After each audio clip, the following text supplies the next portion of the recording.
Bonsoir, chers amis, bonsoir, amis internautes, bonsoir les abonnés de la chaîne Regard Politique. Alors, dans cette nouvelle vidéo, nous allons parler de l'actualité politique au Bénin, notamment l'actualité relative aux élections générales en 2026, en l'occurrence l'élection présidentielle de 2026. Oui, parce que ça commence par bouger, notamment au sein de l'opposition, en l'occurrence au sein du principal parti de l'opposition, les démocrates. Oui, les candidats commencent à se prononcer et on a déjà enregistré une candidature. Oui, une personnalité de ce parti a déjà clamé d'ores et déjà sa candidature. Il a exprimé sa volonté de porter l'étendard du parti aux prochaines élections présidentielles. Donc nous allons écouter son intervention sur une chaîne parce qu'il a dévoilé une partie de son programme de société. Nous allons l'écouter et après la vidéo, nous allons y revenir pour décortiquer.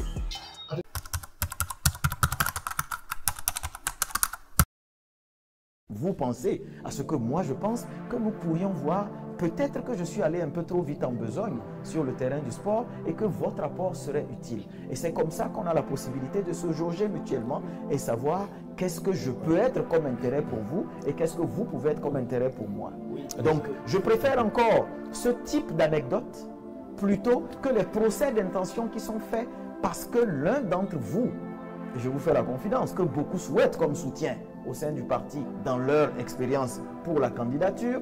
Est-ce que c'est parce que je suis venu peut-être tuer les rêves de certains qui souhaitaient m'avoir comme soutien, ou alors est-ce que d'office je ne devrais pas? Et je vois que...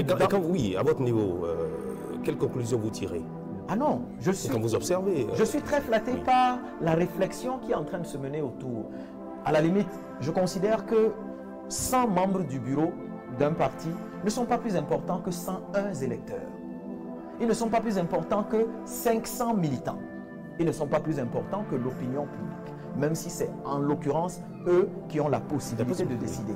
Regardez un peu, qu'est-ce qui fait que dans la plupart des démocraties, on passe à des élections primaires? Ça ne peut pas se faire dans notre cas.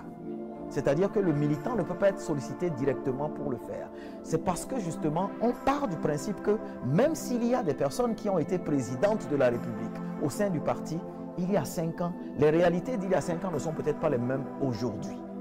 Donc, il faut amener, puisqu'on ne peut pas désigner 3, 4 ou 5 personnes pour évaluer un projet présidentiel, on considère qu'il faut donc amener la majorité à faire un petit sondage en interne et c'est ce qui amène les primaires. Ici, on ne pourra pas faire des primaires. Donc, c'est pour ça que j'ai proposé, non pas seulement aux partis, mais aux médias et à tous les organismes qui voudraient se prêter à ce jeu, de nous permettre de nous confronter. Le parti peut décider de ne pas organiser ce que j'ai dit, mais les médias, vous avez la possibilité de dire, écoutez, comme ça se fait aux États-Unis. Ce ne sont pas les partis qui organisent en fait les débats entre les candidats au sein du Parti républicain ou des démocrates. Est-ce que c'est d'orgueil de votre part? Ah non, au contraire, c'est un risque que je prends. C'est un gros risque que je prends de dire que je veux affronter mes camarades. Qui dit que, attends, je suis, comme vous avez dit, le moins loti en matière de fonction politique. Je suis le moins présent, c'est-à-dire dans les instances de direction du parti. Il y a dans le parti des personnes qui sont à leur 4e ou 5e mandat électif. Il y en a qui sont députés depuis très longtemps et qui ont donc une exposition politique à la gestion plus importante que la mienne. C'est à la limite moi qui me jette en fait en pâture. C'est-à-dire que je peux ne pas être la personne qui va peut-être être désignée à la fin. Mais je souhaiterais que même si je ne suis pas désigné, je puisse respecter la personne qui est désignée. Et dans ce cadre-là, j'ai fait des propositions que je vais peut-être continuer. Je vais saisir le président du parti dès que j'aurai fini les discussions avec ceux qui veulent nous aider éventuellement à cet exercice-là pour proposer, parce qu'il y a forcément des critères à l'entrée en candidature que moi j'estime qu'on devrait à minima respecter. J'ai 3 piliers de développement, c'est-à-dire l'éducation. Pour moi, une population bien éduquée est une population viable. Une population en bonne santé est une population viable. Mais il faut aussi que la population se sente chez elle, dans son pays, et être un sujet de droit et non un sujet de brimade. Donc pour moi, la justice, il faut la rapprocher un peu plus du contribuable. C'est-à-dire, normalement, dans toutes nos mairies, on devrait avoir des tribunaux de proximité pour désengorger les tribunaux que nous avons. C'est-à-dire les petites questions de tel a arraché la femme de l'autre ou bien tel a pris le mouton ou le cabri de l'autre ne devraient pas aller dans les tribunaux de première instance. Ça peut se régler, les questions de voisinage, les questions de droit de la consommation, ça peut se régler à un niveau arbitral. Vous avez parlé tout à l'heure du CHIC, par exemple, qui est juste en face de l'hôpital de zone d'Abomey-Calavi. Oui. D'abord, alors que l'hôpital de zone a énormément de problèmes, des problèmes liés aux infrastructures, au niveau du personnel, par exemple, alors qu'on a en face un grand hôpital qui est le CHIC. Alors vous, en matière de santé, par exemple, quelles pourraient être vos propositions en tant qu'homme d'État? Ben, vous me rejoignez dans ce que je disais tout à l'heure, dans la priorisation de certaines choses. On a un hôpital de zone qui souffre de beaucoup d'insuffisances, mais en même temps, on crée un hôpital de référence pour la clientèle qui n'est pas le commun des mortels du Béninois. Comme j'ai dit tout à l'heure, la qualité et l'accès aux soins, c'est-à-dire qu'il ne faudrait plus qu'un seul Béninois, quelle que soit sa situation sociale, ait peur d'aller dans un hôpital. Il ne faudrait plus qu'on enregistre des morts parce que les gens ne peuvent plus aller se soigner à l'hôpital ou dès qu'on leur fait un diagnostic, ils préfèrent rentrer à la maison, se soigner avec les plantes. Ce n'est pas que je dévalorise les soins par les périodes, par les méthodes phytosanitaires ou praticiennes, mais je dis l'hôpital ne doit pas effrayer le patient, l'hôpital doit plutôt rassurer le patient. Donc pour moi, c'est même pas une espèce de politique ou d'idée particulière. C'est qu'on devrait quand même le être temps est humain. complètement parti. Nouroudine Sakassale, à vous suivre, c'est dire que vous avez déjà votre projet de société. Il fait combien de pages? Ça, on ne le sait pas encore. Non, c'est prétentieux de dire mon projet, puisqu'il y a beaucoup de personnes qui ont contribué, comme j'ai dit, mais c'est vous qui portez le projet de société. Alors, depuis que vous avez annoncé votre candidature, quelle fut la réaction au sein de votre formation politique? Est-ce que le premier responsable du parti vous a eu en audience? Est-ce que vous avez échangé avec lui, le bureau politique également? Où est-ce que vous en êtes à ce moment précis? On dit souvent en politique que lorsque les débats ne se font pas sur la place publique, c'est qu'ils se font sous cape en arrière-boutique. Donc, vous êtes journaliste, je pense plutôt que c'est vous qui devez vous approcher des instances du parti. Moi, je ne leur demande pas une réponse. Je ne leur demandais pas une réaction. Ce serait prétentieux de ma part. Je leur ai proposé quelque chose. S'ils veulent y aller, tant mieux. Ça ne ferait que grandir l'image du parti. Mais maintenant, vous avez la possibilité. Je pense que vous avez les contacts du secrétaire à la communication. De les inviter. Il y a beaucoup de candidats non issus de mon parti qui se sont portés, qui ont émis des intentions auxquelles le secrétaire à la communication a réagi. Donc, je pense que vous avez la possibilité de vous rapprocher d'eux. Moi, je pense qu'il faut continuer plutôt. Il faut continuer à proposer. Il faut continuer à faire le plaidoyer pour que nous puissions nous retrouver en fait dans un environnement où on n'a pas peur de débattre. On n'a pas peur de débattre. On va à des élections qu'on dit générales. C'est un cursus assez particulier, c'est-à-dire à la même année, à des périodes assez rapprochées, on se retrouve à aller à 3 élections. Moi, je considère par exemple que dans le cadre de la désignation de notre duo de candidats, il faudrait qu'on soit assez conséquent et responsable, c'est-à-dire que vous, par exemple, qui occupez une fonction de député et qui voulez vous porter candidat à l'élection présidentielle, la logique et le bon sens voudraient, et aussi l'altruisme en pensant aux autres, puisque vous n'êtes pas seul dans le parti, voudrait que vous ne soyez pas candidat à une autre élection. Il ne faut pas dire que je vais tenter l'investiture du parti, puisque ça ne marche pas, je reviens à mon siège de député, à défaut de démissionner pour ne pas être jugé parti, puisque le parrainage fait des députés aujourd'hui et des maires, des juges et des partis. Si vous voulez en tant que député être candidat, vous abandonnez votre manteau de député pour vous retrouver maintenant, et ça permettra à votre suppléant de monter. À défaut de ça, vous faites au moins le respect aux autres de ne pas vous porter candidat à l'élection législative ou à l'élection municipale. Ça, c'est un premier cas. Et je pense aussi que les partis devraient plutôt désigner le candidat à l'élection présidentielle, pas le duo.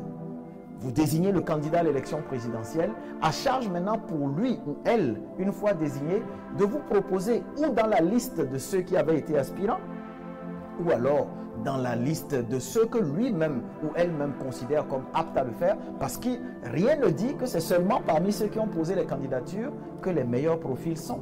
Moi, j'en connais beaucoup avec lesquels je discute dans le parti, mais qui n'ont jamais levé la main pour émettre une ambition donnée. au sein du parti. Donc, je me dis, en désignant le candidat Oui. à l'élection présidentielle, puisque lui, il a la possibilité, une fois élu, de démettre le vice-président, donc ils ne sont pas au même niveau de légitimité et de capacité. À charge maintenant pour cette personne de dire, bon, dans le parti, moi je considère que telle personne ferait bien mon vice-président. On est appelé à collaborer. La Donc, derrière. Et si Patrice Talon vous appelait pour être son candidat, pour être le candidat de la mouvance? il faudrait d'abord que je sois le candidat de l'opposition. S'il veut venir renforcer, moi je ne dis pas non. Je suis un enfant bien élevé, hein, vous savez. Je ne vais pas dire non s'il veut apporter un soutien. Est-ce qu'il a dit que son candidat pourrait être le candidat J'ai de esquivé la question, l'opposition? vous pensez? Oui, il vous appelle à le rejoindre dans son camp, pas que lui, il va vous rejoindre. Non, je pense que M. Patrice Talon est très respectueux de la conviction et très respectueux du système partisan et de l'affirmation de la conviction politique. Je ne pense pas qu'il fasse cette injure-là de vouloir débaucher un candidat de l'opposition.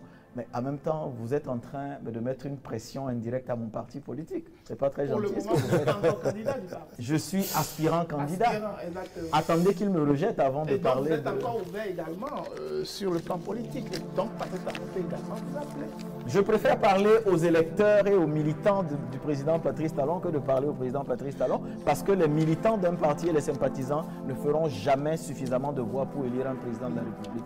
Donc, les militants de Patrice Talon, les militants, les sympathisants, moi je veux bien les draguer pour le compte de mon parti. S'ils portent leur voix sur moi une fois désignés, ce serait plutôt quelque chose de merveilleux. Merci, Saka Saleh, merci. Merci moi à qui vous, vous remercie. Nouroudine Saka Saleh, juriste, militant, membre fondateur du parti Les Démocrates et candidat à la candidature dans cette formation politique. En tout cas, nous suivons de très près l'actualité au sein du parti Les Démocrates, puisqu'il y a beaucoup de candidatures qui sont annoncées. Je vais peut-être voir si vous en avez entendu parler au sein de votre parti, Vital Kani, on parle je les de encourage, Kamar même. Ouassangari, on parle Kamar d'un ou autre Kamel, côté de plutôt. Kamel Ouassangari, on parle moi, ils n'ont pas encore dit de Achille officiellement. Pakom Loko et de beaucoup d'autres acteurs. Vous n'en avez pas entendu parler? Ah si, ah non, non, Oui, si, je suis... D'accord. Vous avez des challengers? Je suis taxé d'être politicien WhatsApp et les réseaux sociaux, donc je suis peut-être le mieux informé. Allez, sur ces merci choses. beaucoup, merci d'être C'est passé vrai qu'on par n'a pas eu assez de temps, on Ah oui, aurait aimé vous revoir encore D'accord. sur ce plateau. En tout cas, le débat se fera. Ce sera tout. Convoquez-moi quand vous voulez. Ce sera tout. Ce sera tout pour le grand rendez-vous, le numéro de ce Merci dimanche. beaucoup pour Merci votre- à vous. Craint d'inviter aujourd'hui dans l'atmosphère politique quelqu'un parmi ceux qui sont taxés d'être un peu des bannis de la République. Marc, merci Omar. Et merci à tous. Voilà, nous revenons pour décortiquer de façon brève cette intervention de candidat déclaré Nouroudine Saka Saleh. Alors, on a vu qu'il a dévoilé un peu une partie de son programme, mais lui-même, on sent qu'il n'est pas vraiment à l'aise dans sa position.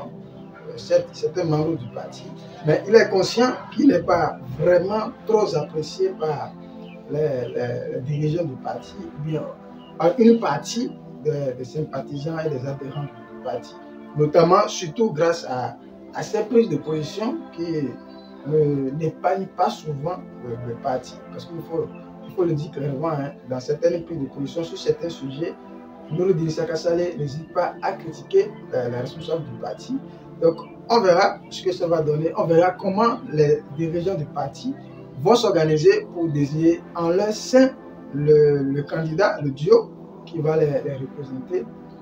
Certainement, il y aura d'autres candidats, donc Nouroudine Saka Saleh ne sera pas seul sur la liste de départ, mais on verra bien. Alors, chers internautes, merci de suivre cette vidéo.